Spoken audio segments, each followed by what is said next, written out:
নমস্কার, দেখছেন কলকাতা টিভি। আপনাদের সঙ্গে রয়েছে আমি ঋষিকেশ। শুরু করছি সংবাদ সারাদিন। শুরুতে যে খবরের দিকে নজর রাখবো, দক্ষিণবঙ্গে কমলা সতর্কতা। 50 থেকে 60 কিলোমিটার বেগে বইবে ঝোড়ো হাওয়া।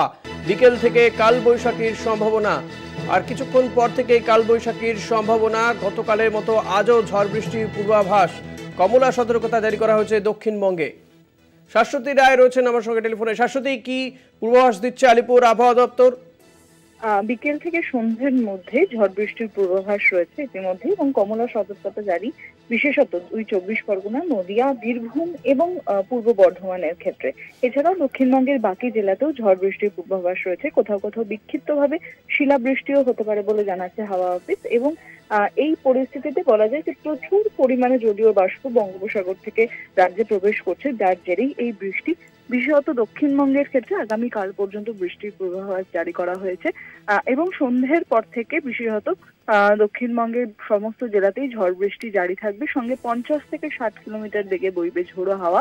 কার্যত বলা যায় যে কালবৈশাখীর দাপট বজায় থাকছে, এবং বিক্ষিপ্তভাবে কোথাও কোথাও ভারী বৃষ্টির সম্ভাবনা, কোথাও হালকা থেকে মাঝারি বৃষ্টি হতে পারে বলে মনে করছেন আবহাওয়াবিদরা।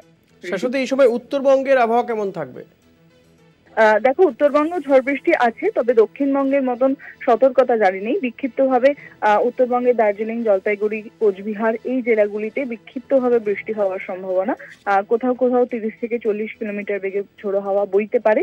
তবে যেরকম পরিস্থিতি দক্ষিণবঙ্গের ক্ষেত্রে, সেই অনুযায়ী উত্তরবঙ্গের বৃষ্টির পরিমাণ কিন্তু অনেকটাই কম। ধন্যবাদ শাশ্বতী। কথা বলছিলাম আমাদের প্রতিনিধি শাশ্বতী রায়ের সঙ্গেই। শাশ্বতী যেমনটা জানালো, দক্ষিণবঙ্গে কমলা সতর্কতা জারি করা হচ্ছে। বিকেল থেকে সন্ধ্যের মধ্যে ঝোড়ো হাওয়া বইবে, 50 থেকে 60 কিলোমিটার বেগে বইবে ঝোড়ো হাওয়া।